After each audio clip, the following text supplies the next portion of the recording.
कार्तिक माह की 5 की एक कहानी। कार्तिक माह में बहुत सी कहानियां कही जाती हैं, लेकिन अब जो कहानी बताई जा रही है वह एक ही कहानी की जाती है। एक ब्राह्मण और ब्राह्मणी थे। वो 7 कोस दूर गंगा जमुना स्नान करने जाते थे। रोज इतनी दूर आने जाने से ब्राह्मणी थक जाती थी। एक दिन ब्राह्मणी कहती है कि कोई बेटा होता तो बहू आ जाती।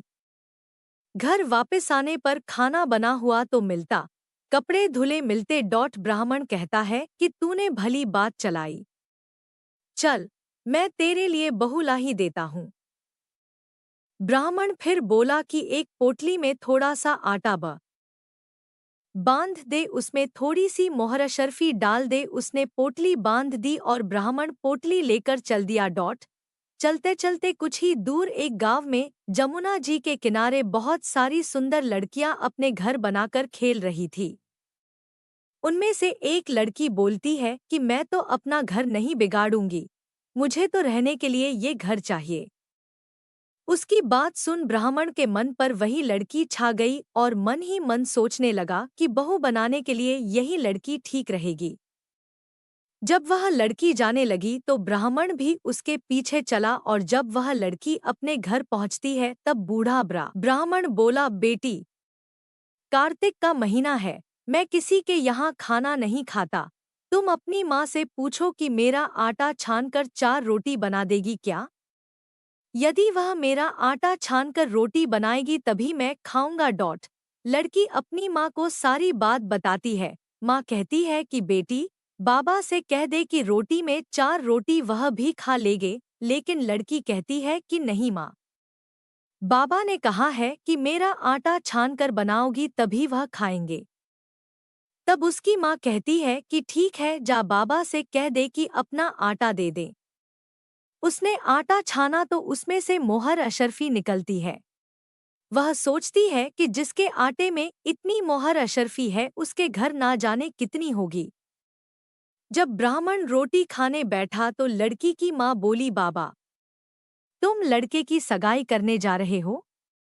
बाबा बोला कि मेरा लड़का तो काशी बनारस पढ़ने गया हुआ है, लेकिन अगर तुम कहो तो मैं खांड कटोरे से तेरी लड़की को ब्याह कर साथ ले जाऊं। लड़की की माँ बोली, ठीक है बाबा, और वह ब्याह कर लाया। घर आकर बोला, रामू की माँ, दरवाजा खोलकर देख, मैं तेरे लिए बहू लेकर आया हूँ। आकर बहू का स्वागत सत्कार कर।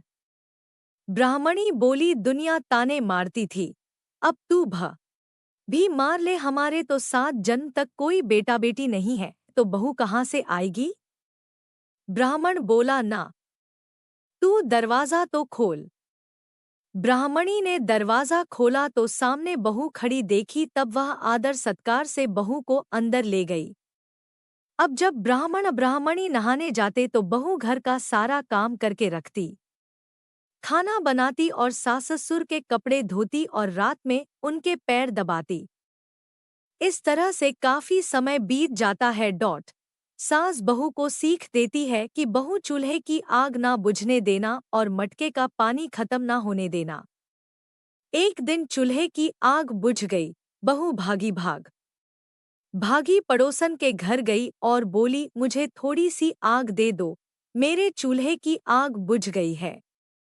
मेरे सास ससुर सुबह 4 बजे से बाहर गए हुए हैं और वे थकेहारे वापस आएंगे, मुझे उनके लिए खाना बनाना है। पड़ोसन कहती है, अरे तू तो बावली है, तुझे तो ये दोनों मिलकर पागल बना रहे हैं। इनका ना कोई बेटा है और ना ही कोई बेटी ही है। बहू बोली, ना आपसे मत बोलो, क्योंकि इनका बेटा काशी बनारस पढ़ने गया है। पड़ोसन फिर बोली, अरे तुझे ये झूठ बोलकर लाए हैं, इनका कोई बेटा नहीं है। अब बहू पड़ोसन की बातों में आ गई और कहने लगी कि अब आप ही बताओ मैं क्या करूं।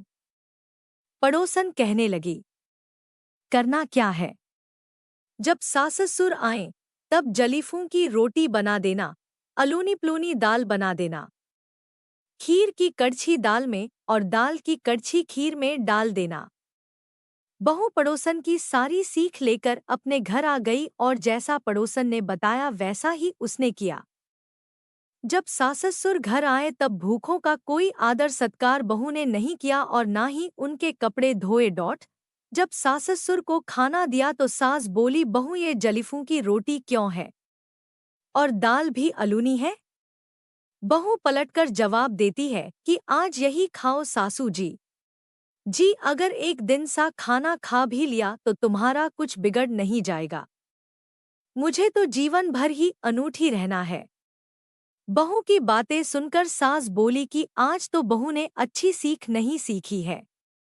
अब बहू फिर से पड़ोसन के घर भागती है और कहती है कि अब आगे बताओ कि मुझे क्या करना है। पड़ोसन बोली कि अब तुम सातों कोठों की चाबी मांग लेना।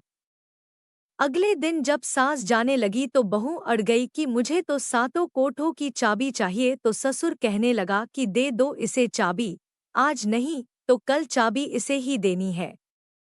हम आज हैं कल नहीं, इसलिए चाबी दे दो। सास-ससुर के जाने के बाद बहू ने कोठे खोलकर देखे तो किसी में अन्न भरा है, किसी में धन भरा है, किसी में बर्तन भरे हैं, सभी में अटूट भंडार भरे पड़े हैं।